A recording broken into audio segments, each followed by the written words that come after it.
Hello everyone. आज की video में बात करेंगे हम आपसे।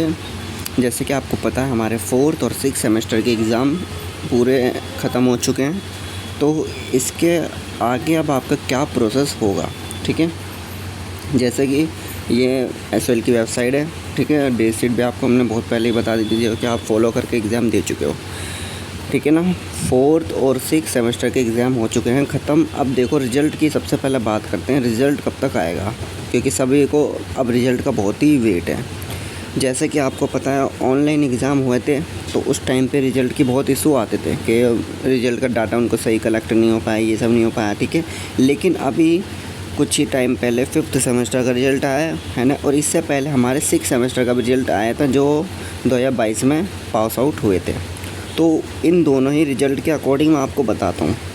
5th सेमेस्टर का भी कम से कम 4 महीने के अंदर अंदर रिज़ल्ट आया है, और पहले भी कम से कम अगस्त में रिज़ल्ट उनका आया था 2022 में। ठीक है ना, तो 2022 में अगस्त तक उनका रिज़ल्ट आया था। तो इसी बात को देखते हुए आप ये अंदाज़ा ज़रूर लगा लें कि 3 महीने समथिंग टाइम इसमें लगेगा। ठीक है, अब 3 महीने तक आपको तो वेट करना ही पड़ेगा, क्योंकि इतना और कुछ कर नहीं सकते, क्योंकि यहाँ पे अपडेट वगैरह बहुत ही कम मिलती है अब रिज़ल्टों की कि कब तक आएंगे।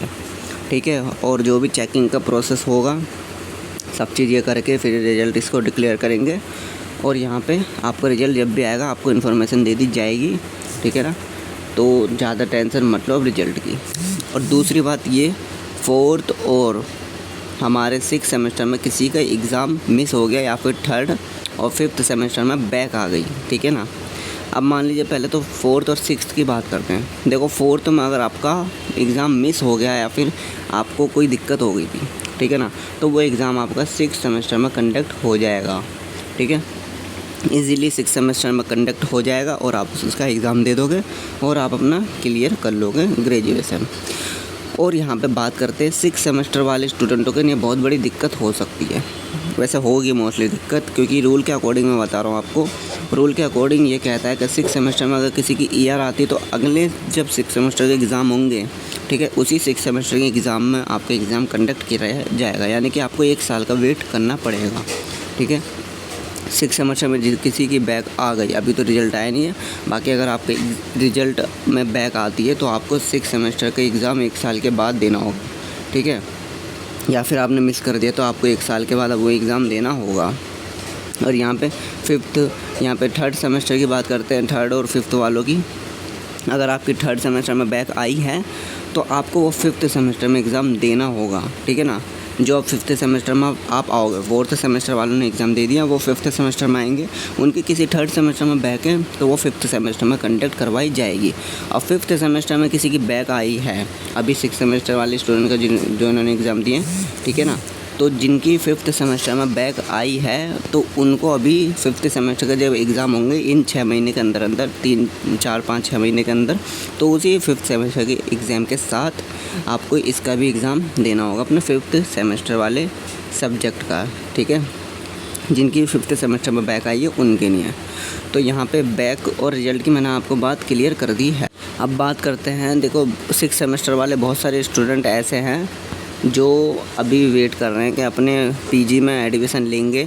ठीक है, और रिज़ल्ट अभी तक उनका आया नहीं है। देखो बहुत सारे कॉलेजेस ऐसे हैं जो रिज़ल्ट अवेंटेड पर आपका एडमिशन कर लेंगे। लेकिन पहले तो मैं आपको एक चीज़ बता दूं, अगर आप एडमिशन लेना चाहते हो किसी कॉलेज में, ठीक है, तो आप 100% श्योर हो कि आपने एग्ज़ाम बहुत अच्छे करे हों और आपको बिल्कुल 100% पता है कि आप पास होंगे। वैसे सभी पास हो तो अच्छी बात है, क्योंकि किसी का भी साल ख़राब ना जाए।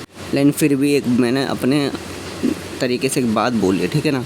और CUT के एग्ज़ाम होंगे, ठीक है, जो भी अभी आपका जिसको भी कोर्स में आपको अपना एडमिशन लेना है, ग्रेजुएशन बेस लेना है, तो आप पहले तो चेक करेंगे कि आपका जो 6th सेमेस्टर के एग्ज़ाम है बिल्कुल अच्छे गए, उसके बाद आप उसमें एडमिशन लेंगे। ठीक है, अभी इग्नू के पीजी के एडमिशन चालू हो रखे हैं। ठीक है, जैसे कि मास्टर्स कोर्सेस हो चुके हैं और बहुत सारे कोर्सेस, लेकिन उसमें आपको इग्नू का जो भी वेबसाइट है उस पर आपको 6th सेमेस्टर का पास आउट का रिज़ल्ट आपको अपलोड करना होगा, जब जाकर एडमिशन होगा।